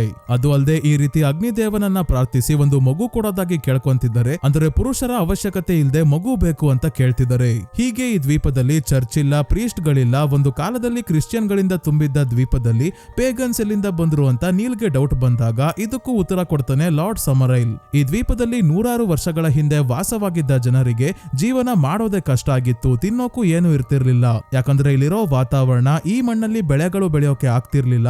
ಆಗ 1968ರಲ್ಲಿ ಕೃಷಿ ವಿಜ್ಞಾನಿಯಾಗಿದ್ದ ಲಾರ್ಡ್ ಸಮರೈಲ್ ಅವರ ತಾತ ಈ ಭೂಮಿ ಅಂದ್ರೆ ದ್ವೀಪವನ್ನೇ ಕೊಂಡ್ಕೊಂಡು ತುಂಬಾನೇ ಎಕ್ಸ್ಪೆರಿಮೆಂಟ್ ಗಳನ್ನ ಮಾಡಿ ಬೆಳೆ ಬೆಳೆಯೋಕೆ ಕಷ್ಟ ಆಗಿರೋ ಈ ಭೂಮಿಯಲ್ಲಿ ಹಣ್ಣು ತರಕಾರಿ ಎಲ್ಲವನ್ನ ಬೆಳೆಯೋ ಒಂದು ದಾರಿ ಕಂಡಿಡಿದಿದ್ದಾರೆ. ಹೇಗೆ ಅಂದ್ರೆ ಈ ಕಂಡೀಷನ್ ಅಲ್ಲಿ ಬೆಳೆಯುವಂತ ಹೊಸ ಗಿಡ ಮರಗಳ ತಳಿಗಳನ್ನ ಅಭಿವೃದ್ಧಿ ಪಡಿಸಿ ಎಲ್ಲಾದ್ಮೇಲೆ ಜನರಿಗೆ ಈ ಬೆಳೆಗಳನ್ನ ಬೆಳೆಯೋಕೆ ಮೋಟಿವೇಟ್ ಮಾಡ್ಬೇಕಲ್ಲ. ಹಾಗಾಗಿ ಪೇಗನ್ ಕಾನ್ಸೆಪ್ಟ್ ನ ತರ್ತಾರೆ. ಪ್ರಕೃತಿಯನ್ನ ಪೂಜಿಸಬೇಕು, ಗೌರವ ಕೊಡಬೇಕು, ಆಗ ಈ ಬೆಳೆಗಳೆಲ್ಲ ಚೆನ್ನಾಗಿ ಬೆಳಿತವೆ ಅಂತ ಕ್ರಿಶ್ಚಿಯನ್ ಜನರಿಗೆ ಪೇಗನ್ಸ್ ಆಗೋ ಹಾಗೆ ಮಾಡ್ತಾರೆ. ಚರ್ಚ್ ಅವರೆಲ್ಲ ಐಲ್ಯಾಂಡ್ ಬಿಟ್ಟು ಹೋಗ್ತಾರೆ. ಈಗ ಈ ಐಲ್ಯಾಂಡ್ ಅಲ್ಲಿ ಪೇಗನ್ಸೇ ಇರೋದು, ಒಂದು ಕಲ್ಟ್ ನ ರೀತಿ. ತಾತ ಮಾಡಿದ್ನ ಲಾರ್ಡ್ ಸಮರೈಲ್ ಅವರ ಅಪ್ಪ ಕಂಟಿನ್ಯೂ ಮಾಡ್ತಾರೆ. ಈಗ ಲಾರ್ಡ್ ಸಮರೈಲ್ಗೂ ಅದನ್ನೇ ಹೇಳ್ಕೊಟ್ಟಿರೋದ್ರಿಂದ ಪೇಗನಿಸಂ ನ ಉಳಿಸೋಕೆ ಏನ್ ಮಾಡ್ಬೇಕೋ ಅದನ್ನೇ ಇವನು ಕೂಡ ಮಾಡ್ತಿದ್ದಾನೆ. ಸೊ ಇಷ್ಟು ವಿಷಯ ತಿಳ್ಕೊಂಡ ನೀಲ್ ನನಗೆ ರೋವನ್ ನ ಸಮಾಧಿಯಾಗೋಕೆ ಪರ್ಮಿಷನ್ ಕೊಡಿ ಸಾಕು ಅಂತ ಕೇಳಿದಾಗ ತಥಾಸ್ತು ಅಂತ ಹೇಳಿ ಕಳಿಸ್ತಾನೆ ಲಾರ್ಡ್ ಸಮರೈಲ್. ಹಿಂದೆನೆ ನೀಲ್ ಒಬ್ಬ ವ್ಯಕ್ತಿಯ ಸಹಾಯದಿಂದ ರೋವನ್ ನ ಸಮಾಧಿಯಾಗ್ದು ಶವಪೆಟ್ಟಿಗೆಯನ್ನ ಹೊರಗೆ ತೆಗೆದು ನೋಡಿದ್ರೆ ಒಳಗೆ ರೋವನ್ ನ ಡೆಡ್ ಬಾಡಿ ಇಲ್ವೇ ಇಲ್ಲ, ಒಂದು ಮೊಲದ ಬಾಡಿ ಇದೆ. ನೀಲ್ ಕೋಪದಲ್ಲಿ ಇದನ್ನ ಎತ್ಕೊಂಡು ಸೀದಾ ಲಾರ್ಡ್ ಸಮರೈಲ್ ನ ಮನೆಗೆ ಬಂದ್ರೆ ಇಲ್ಲಿ ಸ್ಕೂಲ್ ಟೀಚರ್ ಲಾರ್ಡ್ ಸಮರೈಲ್ ಜೊತೆ ಕುತ್ಕೊಂಡು ಹಾಡಾಡ್ತಾ ಇದ್ದಾಳೆ. ಇಬ್ಬರ ಮುಂದೆ ಮೊಲವನ್ನ ಬಿಸಾಕಿ ಇದಕ್ಕೆ ನನಗೆ ಉತ್ತರ ಬೇಕು ಅಂದಾಗ ರೋವನ್ಗೆ ಮೊಲಗಳು ಅಂದ್ರೆ ಇಷ್ಟ, ಅದಕ್ಕೆ ಸಾವಿನ ನಂತರ ಮೊಲ ಆಗಿ ಬದಲಾಗಿದ್ದಾಳೆ ಅಂತಾಳೆ ಟೀಚರ್. ನಿಮಗೆ ನಾನು ಹೇಗ್ ಕಾಣಿಸ್ತಿದ್ದೀನೋ ಗೊತ್ತಿಲ್ಲ, ನಾನು ಏನೇ ಆಗಿದ್ರು ದಡ್ಡ ಅಂತೂ ಅಲ್ಲ, ನೀವ್ ಹೇಳಿದ ಕಥೆಯನ್ನ ಕೇಳ್ಕೊಂಡಿರೋಕೆ. ನೀವೆಲ್ಲರೂ ಪೇಗನ್ಸ್ ಅಷ್ಟೇ ಅಲ್ಲ, ಮಾಡಬಾರ್ದು ಆಚರಣೆ ಎಲ್ಲ ಮಾಡಿ ಅವಳ ಕೊಲೆ ಮಾಡಿದೀರಾ ಅಂತ ನನಗೆ ತಕ್ಕ ಮಟ್ಟಿಗೆ ಅರ್ಥ ಆಗಿದೆ. ನಾನು ಇಲ್ಲಿಂದ ಹೋಗಿ ನನ್ನ ಸೀನಿಯರ್ ಆಫೀಸರ್ಸ್ಗೆ ಎಲ್ಲಾ ವಿಷಯ ತಿಳಿಸ್ತೀನಿ. ಈ ದ್ವೀಪದಲ್ಲಿ ನಡೀತಾ ಇರೋ ಎಲ್ಲಾ ಆಚಾರ ವಿಚಾರಗಳ ಬಗ್ಗೆ ಎನ್ಕ್ವೈರಿ ಆಗೋ ಹಾಗೆ ಮಾಡ್ತೀನಿ ಅಂತ ನೀಲ್ ಹೇಳ್ದಾಗ ಲಾರ್ಡ್ ಸಮರೈಲ್ ಆಯ್ತು ನಿಮಗೆ ಅನ್ಸಿದ್ ಮಾಡಿ ಹೋಗಿ ಅಂತ ಕಳಿಸ್ತಾನೆ. ಆದ್ರೆ ಈಗ್ಲೇ ಈ ದ್ವೀಪದಿಂದ ಹೋಗಲ್ಲ, ಯಾರಿಗೂ ಕಾಣ್ದಂಗೆ ಫೋಟೋಗ್ರಾಫರ್ ನ ಅಂಗಡಿಗೆ ಬಂದು ಇಲ್ಲಿರೋ ಫೋಟೋಸ್ ಎಲ್ಲ ಚೆಕ್ ಮಾಡಿದಾಗ ಫೋಟೋಗ್ರಾಫರ್ ಹೇಳಿದ್ದು ಕೂಡ ಸುಳ್ಳು ಅಂತ ಗೊತ್ತಾಯ್ತು. ಕಳೆದ ವರ್ಷ ಸುಗ್ಗಿ ಹಬ್ಬದ ಸಮಯದಲ್ಲಿ ತೆಗೆದಿರೋ ಫೋಟೋನ ಇನ್ನೊಂದು ಕಾಪಿ ಇಲ್ಲೇ ಇದೆ. ಯಾಕೆ ಇದನ್ನ ಹೋಟೆಲ್ ಅಲ್ಲಿ ತೆಗೆದಿದ್ದಾರೆ ಮತ್ತೆ ಫೋಟೋಗ್ರಾಫರ್ ಕೂಡ ಯಾಕೆ ಸುಳ್ಳು ಹೇಳ್ದ ಅಂದ್ರೆ ಈ ಫೋಟೋ ಅಲ್ಲಿ ರೋವನ್ ಮಾರಿಸನ್ ನಿಂತಿದ್ದಾಳೆ. ಇನ್ನೊಂದು ಶಾಕಿಂಗ್ ವಿಷಯ ಏನಂದ್ರೆ ಕಳೆದ ವರ್ಷ ಬೆಳೆ ಬಂದೇ ಇಲ್ಲ, ನಾಶ ಆಗಿದೆ. ಯಾವುದೇ ಹಣ್ಣು ತರಕಾರಿ ಆಗ್ಲಿ ಬೆಳೆದಿಲ್ಲ, ಖಾಲಿ ಕ್ರೇಟ್ ಗಳ ನಡುವೆ ರೋವನ್ ನಿಂತಿದ್ದಾಳೆ ಅಷ್ಟೇ. ನಾಳೆನೆ ಮೇಡೆ ಹಬ್ಬ ಇದೆ, ಅಂದ್ರೆ ಮೊದಲೇ ಹೇಳದ್ನಲ್ಲ ಮೇ ತಿಂಗಳಲ್ಲಿ ಮೇಡೆ ಹಬ್ಬ ಮಾಡ್ತಾರೆ. ಅದೇ ಹಬ್ಬ ನಾಳೆನೆ ಮೇ 1ನೇ ತಾರೀಕು ಇರೋದು. ಈ ಹಬ್ಬದಲ್ಲೇ ಬೆಳೆ ಚೆನ್ನಾಗಾಗ್ಲಿ ಅಂತ ಪ್ರಾಣಿಗಳು ಮತ್ತೆ ಮನುಷ್ಯರ ಬಲಿ ಕೂಡ ಕೊಡ್ತಾರೆ. ಮೋಸ್ಟ್ಲಿ ರೋವನ್ನೇ ಏನಾದ್ರೂ ಬಲಿ ಕೊಡ್ಬೋದಾ ಅಂತ ಇವನ್ಗೆ ಅನುಮಾನ ಶುರು ಆಯ್ತು. ಪ್ರತಿ ವರ್ಷ ಮನುಷ್ಯರನ್ನ ಬಲಿ ಕೊಡಲ್ಲ ಸ್ನೇಹಿತರೆ, ಯಾವಾಗ ಬೆಳೆ ಬರ್ದಲೆ ನಾಶ ಆಗೋದು ಎಲ್ಲ ಆಗುತ್ತೋ ಆಗ ದೇವತೆಗಳು ಕೋಪಗೊಂಡಿದ್ದಾರೆ, ಅವರನ್ನ ಖುಷಿ ಪಡಿಸಬೇಕು ಅಂತ ಹೇಳಿ ಈ ರೀತಿ ಬಲಿ ಕೊಡ್ತಾರೆ. ರಾತ್ರಿ ಬೇರೆ ಆಗಿದೆ, ಬೆಳಗ್ಗೆ ಪ್ಲೇನ್ ಅಲ್ಲಿ ವಾಪಸ್ ಹೋದ್ರಾಯ್ತು ಅಂತ ಹೋಟೆಲ್ ರೂಮ್ಗೆ ಬಂದು ಪ್ರೇಯರ್ ಮಾಡ್ತಿದ್ರೆ ಮತ್ತೆ ಸಂಗೀತ ಕಾರ್ಯಕ್ರಮ ಶುರು ಆಯ್ತು. ಈ ಬಾರಿ ಪಕ್ಕದ ರೂಮ್ ಅಲ್ಲಿ ಇರೋ ವಿಲೋ ಹಾಡಾಡ್ತಾ ಗೋಡೆನ ಬಡ್ಕೊಂಡು ಶಬ್ದ ಮಾಡ್ತಿದ್ದಾಳೆ. ಹಾಡಲ್ಲಿ ಇರೋ ಲಿರಿಕ್ಸ್ ಇಂಪಾರ್ಟೆಂಟ್ ಸ್ನೇಹಿತರೆ. ಹಾಡಿನ ಮುಖಾಂತರ ಪಕ್ಕದ ರೂಮ್ ಅಲ್ಲಿ ಇರೋ ನೀಲ್ ನ ತನ್ನ ರೂಮ್ಗೆ ಕರೀತಾ ಇದ್ದಾಳೆ. ಹಾಡು ಎಷ್ಟು ಎಫೆಕ್ಟಿವ್ ಆಗಿತ್ತು ಅಂದ್ರೆ ನೀಲ್ ಅಟ್ರಾಕ್ಟ್ ಆದ್ರೂ ಕೂಡ ಮನೆಯಲ್ಲಿ ತನಿಗೋಸ್ಕರ ಒಬ್ಳು ಹುಡುಗಿ ಕಾಯ್ತಾ ಇದ್ದಾಳೆ. ಅವಳ ಜೊತೆ ಎಂಗೇಜ್ಮೆಂಟ್ ಆಗಿದೆ. ಅಷ್ಟೇ ಅಲ್ಲ, ಕ್ರಿಶ್ಚಿಯನ್ ಆಗಿರೋದ್ರಿಂದ ಮದುವೆಗೂ ಮುಂಚೆ ಅದು ಬೇರೆ ಹುಡುಗಿಯ ಜೊತೆ ಸಂಭೋಗ ಮಾಡೋದು ಸರಿಯಲ್ಲ ಅಂತ ತಡ್ಕೊಂಡು ಮಲ್ಕೊಂತಾನೆ. ಮುಂದಿನ ದಿನ ಬೆಳಗ್ಗೆ ವಿಲೋ ನೀಲ್ ನ ರೂಮ್ಗೆ ಟೀ ತಗೊಂಡ್ ಬಂದಾಗ, ನೆನ್ನೆ ರಾತ್ರಿ ಅಷ್ಟು ಕರೆದ್ರು ಕೂಡ ಬರ್ಲಿಲ್ವಲ್ಲ, ಬಂದಿದ್ರೆ ಏನಾಗಿರೋದು ಅಂದಾಗ, ನನ್ನ ಎಂಗೇಜ್ಮೆಂಟ್ ಆಗಿದೆ, ಆಗಿಲ್ಲ ಅಂದಿದ್ರು, ಮದುವೆಗೂ ಮುಂಚೆ ಅದೆಲ್ಲ ಮಾಡೋದು ಸರಿಯಲ್ಲ ಅಂತ ಹೇಳಿ ಲೈಬ್ರರಿಗೆ ಬರ್ತಾನೆ. ಮೇಡೆ ದಿನ ಏನೆಲ್ಲ ಆಗುತ್ತೆ ಅಂತ ಇನ್ನಷ್ಟು ತಿಳ್ಕೊಳ್ಳೋಕೆ. ಒಂದು ಬುಕ್ ಅನ್ನ ಓದಿದಾಗ ಗೊತ್ತಾಗುತ್ತೆ, ಮೇಡೆ ದಿನ ಒಬ್ಬ ಕುದುರೆ ವೇಷ ಹಾಕ್ತಾನೆ. ಇಲ್ಲಿನ ಮುಖ್ಯಸ್ಥ ಅಂದ್ರೆ ಲಾರ್ಡ್ ಸಮರೈಲ್ ಹುಡುಗಿಯ ವೇಷ ಹಾಕಿದ್ರೆ ಮತ್ತೊಬ್ಬ ಮೂರ್ಖನ ವೇಷ ಹಾಕೊಂಡು ಪರೇಡ್ ಮಾಡ್ತಾರೆ. ಪರೇಡ್ ನ ನಂತರ ಕತ್ತಿಯಿಂದ ಸೂರ್ಯನನ್ನ ಸೂಚಿಸೋ ಒಂದು ಸಿಂಬಲ್ ಮಾಡ್ತಾರೆ, ಪೆಂಟಾಗ್ರಾಮ್ ತರ. ಈ ಹಬ್ಬದಲ್ಲಿ ನಾರ್ಮಲ್ ಆಗಿ ಪ್ರಾಣಿ ಬಲಿ ಕೊಡೋದು, ಆದ್ರೆ ಯಾವಾಗ ಬೆಳೆ ಸರಿಯಾಗಿ ಆಗಲ್ವೋ ಆಗ ಮನುಷ್ಯರನ್ನೇ ಬಲಿ ಕೊಡ್ತಾರೆ. ಯಾವ ರೀತಿ ಅಂದ್ರೆ ಸಮುದ್ರಕ್ಕೆ ಬಿಸಾಕಿ ಇಲ್ಲ ಬೆಂಕಿಯಿಂದ ಸುಟ್ಟು ಹಾಕ್ತಾರೆ. ಯಾವ್ದು ಬೇಡ ಅಂದ್ರೆ ಕತ್ತಿಯಿಂದ ಪೆಂಟಾಗ್ರಾಮ್ ಮಾಡ್ತಾರಲ್ಲ, ಅದರ ಮಧ್ಯ ಬಲಿ ಕೊಡ್ಬೇಕಾಗಿರೋರ್ನ ನಿಲ್ಲಿಸ್ಕೊಂಡು ತಲೆ ಕಟ್ ಮಾಡ್ತಾರೆ ಅಂತ ಇದೆ. ಅಂದ್ರೆ ರೋವನ್ನ ಬಲಿ ಕೊಡೋದಂತೂ ಕನ್ಫರ್ಮ್. ಹಾಗಾಗಿ ಮತ್ತಷ್ಟು ಪೊಲೀಸ್ ಆಫೀಸರ್ಸ್ ನ ಕರ್ಕೊಂಡ್ ಬರೋದು ಒಳ್ಳೇದು ಅಂತ ತಕ್ಷಣ ನದಿ ಹತ್ರ ಬರ್ತಾನೆ. ಇಲ್ಲಿ ಒಬ್ಬ ವ್ಯಕ್ತಿಯ ಸಹಾಯದಿಂದ ಬೋಟ್ ಅಲ್ಲಿ ಸೀ ಪ್ಲೇನ್ ಹತ್ರ ಹೋಗಿ ಸ್ಟಾರ್ಟ್ ಮಾಡಿದ್ರೆ ಸ್ಟಾರ್ಟೇ ಆಗ್ತಿಲ್ಲ. ರೇಡಿಯೋ ಕೂಡ ವರ್ಕ್ ಆಗ್ತಿಲ್ಲ. ಅಂದ್ರೆ ಇಲ್ಲಿರೋರೇ ಬೇಕು ಅಂತ ಈ ರೀತಿ ಮಾಡಿದ್ದಾರೆ. ಬೋಟ್ ಅಲ್ಲಿ ನದಿಯ ಮುಖಾಂತರನೇ ಇಲ್ಲಿಂದ ಹೋಗ್ಬೇಕು ಅಂದ್ರೆ 1 ವಾರ ಸಮಯ ಬೇಕು. ಹೋಗಿ ಬರೋ ಅಷ್ಟರಲ್ಲಿ ಬಲಿ ಕೊಟ್ಟು ಆಗಿರುತ್ತೆ. ಅಲ್ಲಿವರೆಗೂ ಕಾಯೋಕ್ಕಾಗಲ್ಲ ಅಂತ ಒಬ್ನೇ ರೋವನ್ನ ಹುಡ್ಕೋಕೆ ಹೊರಡ್ತಾನೆ. ಜನ ಪ್ರಾಣಿಗಳ ರೀತಿ ಮಾಸ್ಕ್ ಎಲ್ಲ ಹಾಕೊಂಡು ಹಬ್ಬಕ್ಕೆ ರೆಡಿ ಆಗ್ತಾ ಇದ್ದಾರೆ. ಪರೇಡ್ ಮಾಡೋರು ಕೂಡ ಕಾಸ್ಟ್ಯೂಮ್ ಎಲ್ಲ ಹಾಕೊಂಡು ತಯಾರಾಗ್ತಿದ್ದಾಗ ಲಾರ್ಡ್ ಸಮರೈಲ್ ಯಾವ್ಯಾವ ಜಾಗದಿಂದ ಮೆರವಣಿಗೆ ಹೋಗ್ಬೇಕು, ಎಲ್ಲಿಗೆ ಎಂಡ್ ಆಗ್ಬೇಕು, ಯಾವ ಜಾಗದಲ್ಲಿ ಸೂರ್ಯದೇವನಾದ ನುವಾಡಾಗೆ ಮತ್ತೆ ಮರಗಿಡಗಳ ದೇವತೆ ಆದ ಅವೆಲನಾವ್ಗೆ ಬಲಿ ಕೊಡ್ಬೇಕು ಅಂತೆಲ್ಲ ಹೇಳ್ತಾ ಇದ್ದಾನೆ. ಇದನ್ನ ಕೇಳಿಸ್ಕೊಂಡ ನೀಲ್ ಸೀದಾ ಮೇಮಾರಿಸನ್ ಹತ್ರ ಬಂದು, ನಿನ್ನ ಸ್ವಂತ ಮಗಳನ್ನ ಬಲಿ ಕೊಡೋಕೆ ಹೊರಟಿದ್ರು, ಆರಾಮಾಗಿ ಇದೆಯಲ್ಲ, ಎಂತ ತಾಯಿ ನೀನು, ಎಲ್ಲಿದ್ದಾಳೆ ಅವಳು ಹೇಳು ಅಂತ ಕೇಳಿದ್ರು ಹೇಳ್ತಿಲ್ಲ. ಅದಕ್ಕೆ ಇವನೇ ಎಲ್ಲಾ ಮನೆಗಳಿಗೂ ಹೋಗಿ ರೋವನ್ನ ಎಲ್ಲಾದ್ರೂ ಬಚ್ಚಿಟ್ಟಿದ್ದಾರೆ ಅಂತ ಚೆಕ್ ಮಾಡೋಕೆ ಶುರು ಮಾಡ್ತಾನೆ. ಮನೆಗಳೇನು ಶಿಪ್ ಒಳಗೆಲ್ಲ ಹೋಗಿ ಚೆಕ್ ಮಾಡ್ಕೊಂಡ್ ಬಂದ್ರು, ರೋವನ್ ಎಲ್ಲೂ ಕಾಣ್ತಿಲ್ಲ. ಸುಸ್ತಾಗಿ ವಾಪಸ್ ಹೋಟೆಲ್ ರೂಮ್ಗೆ ಬಂದು, ನಾನು ಒಂದ್ ಅರ್ಧ ಗಂಟೆ ಮಲ್ಕೊಂತೀನಿ, ನನ್ ತಲೆ ತಿನ್ಬೇಡಿ ಅಂತ ಆಲ್ಡರ್ ಮತ್ತೆ ವಿಲೋಗೆ ಹೇಳಿ ಮಲ್ಗೋಕೆ ಹೋಗ್ತಾನೆ. ಸ್ವಲ್ಪ ಹೊತ್ತಾದ್ಮೇಲೆ ಅಪ್ಪ ಮಗಳಿಬ್ರು ರೂಮ್ ಹತ್ರ ನಿಂತ್ಕೊಂಡು, ಇವನು ಮೇಡೆಗೆ ಬಂದ್ರೆ ಮತ್ತೇನಾದ್ರೂ ತೊಂದರೆ ಮಾಡ್ತಾನೆ, ಅದಕ್ಕೆ ಇಲ್ಲೇ ಜಾಸ್ತಿ ಹೊತ್ತು ನಿದ್ದೆ ಮಾಡೋ ಹಾಗೆ ಮಾಡ್ಬೇಕು, ಹ್ಯಾಂಡ್ ಆಫ್ ಗ್ಲೋರಿನ ಹಚ್ಬಿಟ್ ಬಾ ಅಂತ ಆಲ್ಡರ್ ವಿಲೋಗೆ ಹೇಳ್ದಾಗ, ಅದನ್ನ ಹಚ್ಚಿಟ್ರೆ ತುಂಬಾನೇ ದಿನ ಎಚ್ಚರಿಕೆನೆ ಆಗಲ್ಲ, ಆದ್ರೂ ಮಾಡ್ತೀನಿ ಬಿಡಿ ಅಂತ ಸೈಲೆಂಟ್ ಆಗಿ ಬಂದು ಹ್ಯಾಂಡ್ ಆಫ್ ಗ್ಲೋರಿನ ಹಚ್ಚಿಟ್ಟು ಹೋಗ್ತಾಳೆ. ಇದೆಲ್ಲ ಮಲಗಿರೋ ಹಾಗೆ ನಾಟಕ ಆಡ್ಕೊಂಡು ಕೇಳಿಸ್ಕೊಂತಿದ್ದ ನೀಲ್ ಇವರು ಹೋಗ್ತಿದ್ದಂಗೆ ಎದ್ದು ಹ್ಯಾಂಡ್ ಆಫ್ ಗ್ಲೋರಿನ ಕೆಳಗೆ ಬೀಳಿಸ್ತಾನೆ. ಈ ಹ್ಯಾಂಡ್ ಆಫ್ ಗ್ಲೋರಿ ಏನಂದ್ರೆ ಗಲ್ಲಿಗೆ ಏರಿಸಿ ಸಾಯಿಸಿರೋ ಕ್ರಿಮಿನಲ್ ನ ಕೈ ಕಟ್ ಮಾಡಿ ಬೆರಳುಗಳ ತುದಿಗೆ ಬೆಂಕಿ ಹಚ್ಚಿ ಕ್ಯಾಂಡಲ್ ತರ ಇಡೋದು. ಕೆಲವರು ಇದನ್ನ ವಾಮಾಚಾರಕ್ಕೆಲ್ಲ ಬಳಸ್ತಾರೆ. ಯಾರನ್ನಾದ್ರೂ ಡೀಪ್ ಸ್ಲೀಪ್ ಗೆ ಕಳಿಸ್ಬೇಕು ಅಂದ್ರೆ ಇದನ್ನ ಹಚ್ಚಿಡ್ತಾರೆ.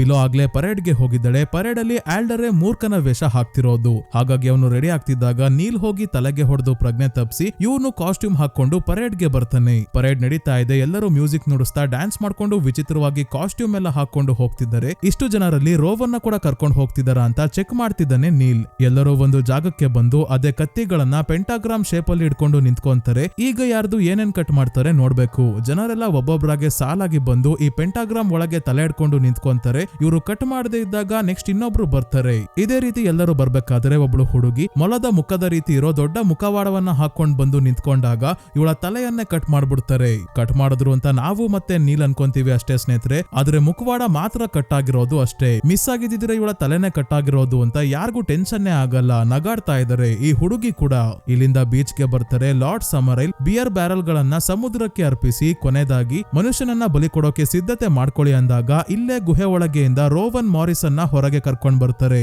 ಇವಳನ್ನ ನೋಡ್ತಿದ್ದಂಗೆ ನೀಲ್ ಓಡ್ ಬಂದು ರೋವನ್ ಹತ್ರ ಇದ್ದ ವ್ಯಕ್ತಿಗೆ ಹೊಡೆದು, ನಾನು ನಿನ್ನ ಕಾಪಾಡ್ತೀನಿ, ಭಯ ಪಡ್ಬೇಡ ಅಂತ ಕೈಗೆ ಕಟ್ಟಿರೋ ಹಗ್ಗವನ್ನ ಬಿಚ್ಚಿದಾಗ ಎಲ್ಲರೂ ಇವನ ಹತ್ರ ಓಡ್ ಬರ್ತಾ ಇದ್ದಾರೆ. ಅದಕ್ಕೆ ರೋವನ್ ನನಗೆ ಗುಹೆ ಒಳಗಿಂದ ತಪ್ಪಿಸ್ಕೊಳ್ಳೋಕೆ ದಾರಿ ಗೊತ್ತು ಬನ್ನಿ ಅಂತ ಗುಹೆಯಿಂದ ಬೆಟ್ಟದ ಮೇಲೆ ಕರ್ಕೊಂಡ್ ಬಂದಾಗ ಒಂದು ಶಾಕಿಂಗ್ ವಿಷಯ ರಿವೀಲ್ ಆಗುತ್ತೆ. ರೋವನ್ ಬೇಕು ಅಂತಾನೆ ನೀಲ್ನ ಯಾವ ಕಡೆಯಿಂದನೂ ತಪ್ಪಿಸ್ಕೊಂಡು ಹೋಗೋಕೆ ಸಾಧ್ಯ ಆಗದೆ ಇರುವಂತ ಜಾಗಕ್ಕೆ ಕರ್ಕೊಂಡ್ ಬಂದಿದ್ದಾಳೆ. ಇಲ್ಲೇ ಇರೋ ಲಾರ್ಡ್ ಸಮರೈಲ್ ನಾನು ಹೇಳ್ಕೊಟ್ಟಂಗೆ ಮಾಡ್ದೆ, ಬಾಯ್ಲಿ ರೋವನ್ ಅಂತ ಕರೆದು ಸಖತ್ತಾಗಿ ಆಕ್ಟಿಂಗ್ ಮಾಡ್ದೆ, ನಿಮ್ಮ ಅಮ್ಮನ ಜೊತೆ ಹೋಗುವಂತ ಮೇ ಮಾರಿಸನ್ ಜೊತೆ ಇವಳನ್ನ ಕಳಿಸ್ತಾನೆ. ಸೊ ಈಗ ನಮ್ಗೆ ಗೊತ್ತಾಗುತ್ತೆ ಜನರೆಲ್ಲ ಸೇರಿ ಸಖತ್ತಾಗಿ ಆಕ್ಟಿಂಗ್ ಮಾಡಿದರೆ ನೀಲ್ನ ಇಲ್ಲೇ ಟ್ರ್ಯಾಪ್ ಮಾಡಿ ಇವನನ್ನ ಬಲಿ ಕೊಡೋಕೋಸ್ಕರ.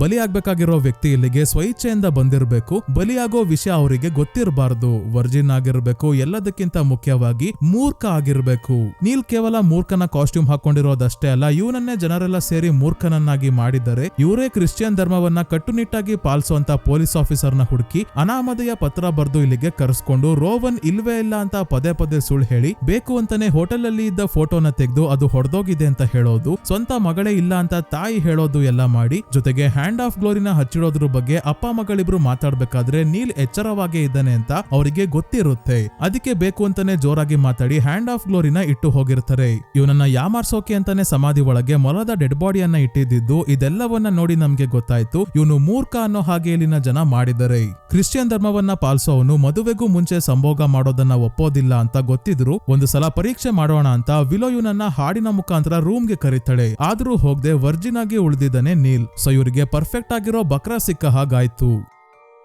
ಈಗ ಒಬ್ಬ ವ್ಯಕ್ತಿ ನೀಲ್ಗೆ ಹೊಡೆದು ಗಟ್ಟಿಯಾಗಿ ಇಟ್ಕೊಂತಾನೆ. ಬೇರೆಯವರೆಲ್ಲ ಸೇರಿ ಇವನ ಕೈಕಾಲೆಲ್ಲ ತೊಳೆದು ಬೇರೆ ಬಟ್ಟೆ ಹಾಕಿ ಬಲಿ ಕೊಡೋಕೆ ರೆಡಿ ಮಾಡ್ತಿದ್ದಾಗ ಟೀಚರ್ ನೀನು ಸಾವನ್ನಪ್ಪಿದ ನಂತರ ನಮ್ಮ ಹಣ್ಣು ತರಕಾರಿಯ ರೂಪದಲ್ಲಿ ಮತ್ತೆ ಹುಡ್ತ್ಯಾ ಅಂತಾಳೆ. ನಾನು ಕ್ರಿಶ್ಚಿಯನ್ ಪುನರ್ಜನ್ಮವನ್ನ ನಂಬೋದಿಲ್ಲ ಅಂತ ನೀಲ್ ಹೇಳಿ ಇಲ್ಲಿರೋ ಜನರಿಗೆಲ್ಲ ಲಾರ್ಡ್ ಸಮರೈಲ್ ನಿಮ್ಮನ್ನ ಯಾಮರಿಸ್ತಾ ಇದ್ದಾನೆ. ಇವನಷ್ಟೇ ಅಲ್ಲ, ಇವನ್ ತಾತನ್ ಕಾಲದಿಂದನೂ ಬಕ್ರಾಗ್ತಿರೋದು ನೀವು. ಈ ದ್ವೀಪದ ವಾತಾವರಣದಲ್ಲಿ ಈ ಮಣ್ಣಲ್ಲಿ ಹಣ್ಣು ತರಕಾರಿ ಎಲ್ಲ ಬೆಳೆಯೋಕೆ ಸಾಧ್ಯನೇ ಇಲ್ಲ. ಲಾರ್ಡ್ ಸಮರೈಲ್ ಅವ್ರ ತಾತ ಮಾಡಿದ ಎಕ್ಸ್ಪೆರಿಮೆಂಟ್ ಇಲ್ಲಿವರೆಗೂ ವರ್ಕ್ ಆಗಿತ್ತು, ಆದ್ರೆ ಈಗ ಕೈ ಕೊಟ್ಟಿದೆ. ನನ್ನನ್ನ ಬಲಿ ಕೊಡೋದ್ರಿಂದ ನಿಮ್ಮ ಆಪಲ್ ಮೋಸಂಬಿ ಎಲ್ಲ ಬರಲ್ಲ. ಕ್ರಿಶ್ಚಿಯನ್ಸ್ ಆಗಿದ್ದ ನಿಮ್ಮನ್ನೆಲ್ಲ ಪೇಗನ್ಸ್ ಮಾಡೋಕೋಸ್ಕರ ಮಾಡಿರೋ ಸಂಚು ಇದು ಅಷ್ಟೇ ಅಂದ್ರು ಯಾರು ನಂಬೋಕೆ ರೆಡಿ ಇಲ್ಲ. ನೀಲ್ ಲಾರ್ಡ್ ಸಮರೈಲ್ಗೆ ಈಗ ಜನ ನಿನ್ನ ಮಾತು ಕೇಳ್ತಿದ್ದಾರೆ, ನನಗಷ್ಟೇ ಅಲ್ಲ ನಿನ್ಗೂ ಕೂಡ ಚೆನ್ನಾಗಿ ಗೊತ್ತು, ನನ್ನನ್ನ ಸಾಯಿಸೋದ್ರಿಂದ ಏನೂ ಆಗಲ್ಲ, ಈ ಬಾರಿನೂ ಖಂಡಿತ ಬೆಳೆ ಬರಲ್ಲ, ಮುಂದಿನ ಬಾರಿ ಜನ ನಿನ್ನನ್ನೇ ಬಲಿ ಕೊಡ್ತಾರೆ ಅಂದಾಗ ಇವನು ಹೇಳ್ತಿರೋದೆಲ್ಲ ಸುಳ್ಳು, ಬೆಳೆ ಬಂದೇ ಬರುತ್ತೆ ಅಂತ ಹೇಳ್ತಾನೆ. ಕೊನೆಗೂ ಇವನನ್ನ ಎತ್ಕೊಂಡ್ ಹೊರಟು ದ ವಿಕರ್ ಮ್ಯಾನ್ ಹತ್ರ ಕರ್ಕೊಂಡ್ ಬರ್ತಾರೆ. ವಿಕರ್ ಇಂದ ಅಂದ್ರೆ ಮರದ ಕಡ್ಡಿ ಕೊಂಬೆಯಿಂದ ಈ ಮನುಷ್ಯನ ರೀತಿ ಕಾಣೋ ದೈತ್ಯ ವಿಕರ್ ಮ್ಯಾನ್ ನ ಮಾಡಿದ್ದಾರೆ. ಇದರ ಒಳಗೆ ಆಗ್ಲೇ ಕೆಲವು ಪ್ರಾಣಿಗಳಿದ್ದಾವೆ. ಮಧ್ಯದಲ್ಲಿ ಡೋರ್ ಓಪನ್ ಆಗಿದೆಯಲ್ಲ ಅಲ್ಲಿಗೆ ನೀಲ್ ನ ಎಳ್ಕೊಂಡು ಹೋಗ್ತಾ ಇದ್ದಾರೆ. ನೀಲ್ ಹೆದರ್ಕೊಂಡು ಕಿರ್ಚಾಡ್ತಿದ್ರು ಬಿಡಲ್ಲ, ಎತ್ಕೊಂಡು ಹೋಗಿ ಒಳಗೆ ಬಿಸಾಕಿ ದ ವಿಕರ್ ಮ್ಯಾನ್ ಗೆ ಬೆಂಕಿ ಇಡ್ತಾರೆ. ಇದು ಸುಟ್ ಹೋಗ್ಬೇಕಾದ್ರೆ ಎಲ್ಲರೂ ಹಾಡಾಡ್ತಾ ಡ್ಯಾನ್ಸ್ ಮಾಡ್ತಿದ್ದಾರೆ. ನೀಲ್ ದೇವರಲ್ಲಿ ಪ್ರಾರ್ಥನೆ ಮಾಡ್ತಾ ಕೊನೆಗೂ ಜೀಸಸ್ ನ ಹೆಸರು ಹೇಳ್ಕೊಂಡೆ ಸಾವನ್ನಪ್ತಾನೆ, ಅಂದ್ರೆ ಸುಟ್ ಹೋಗ್ತಾನೆ. ಲಾರ್ಡ್ ಸಮರೈಲ್ ನ ತಾತ ಈ ಜಾಗದಲ್ಲಿ ಇದ್ದ ಕ್ರಿಶ್ಚಿಯನ್ಸ್ ಗೆ ತಾವು ಡೆವಲಪ್ ಮಾಡಿದ ಬೆಳೆಗಳನ್ನ ಬೆಳೆಯೋ ಹಾಗೆ ಮೋಟಿವೇಟ್ ಮಾಡೋಕೆ ಪೇಗನಿಸಂ ನ ಇಂಟ್ರೊಡ್ಯೂಸ್ ಮಾಡ್ತಾರೆ. ಅಷ್ಟೇ ಅಲ್ಲ, ಇವರೆಲ್ಲರೂ ಖುಷಿಯಾಗಿದ್ದು ತಾವು ಹೇಳೋದನ್ನ ಒಪ್ಕೋಬೇಕು ಅನ್ನೋ ಕಾರಣಕ್ಕೆ ಯಾವುದೇ ರೂಲ್ಸ್ ನ ಮಾಡಿ ಇವರನ್ನ ಕಟ್ ಹಾಕದೆ ಬೇರೆ ಧರ್ಮದಲ್ಲಿ ಏನ್ ಮಾಡಿದ್ರೆ ತಪ್ಪು ಅಂತ ಹೇಳ್ತಾರೋ ಅದನ್ನೇ ಮಾಡೋದು ಸರಿ ಅಂತ ಹೇಳಿ ಎಲ್ಲರನ್ನ ತಮ್ಮ ಕಂಟ್ರೋಲ್ಗೆ ತಗೊಂತಾರೆ.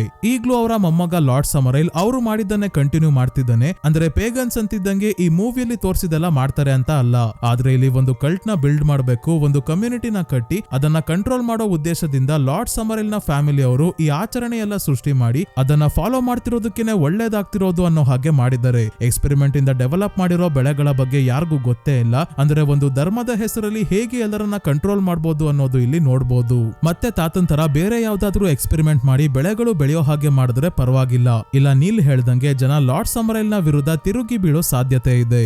ಸೊ ಸ್ನೇಹಿತರೆ, ಈ ಮೂವಿ ನಿಮ್ಗೆ ಹೇಗನಿಸ್ತು ಅಂತ ಕಮೆಂಟ್ ಮಾಡಿ ತಿಳಿಸಿ. ವಿಡಿಯೋ ಇಷ್ಟ ಆಗಿದ್ರೆ ಲೈಕ್ ಮಾಡಿ, ಚಾನಲ್ಗೆ ಸಬ್ಸ್ಕ್ರೈಬ್ ಆಗೋದ್ರ ಜೊತೆಗೆ ಹೈಪ್ ಕೂಡ ಮಾಡಿ ಸ್ನೇಹಿತರೆ. ಇದೇ ರೀತಿಯ ವಿಡಿಯೋವಿನೊಂದಿಗೆ ಮತ್ತೆ ನಿಮ್ಮನ್ನ ಭೇಟಿ ಆಗ್ತೀನಿ. ಧನ್ಯವಾದಗಳು.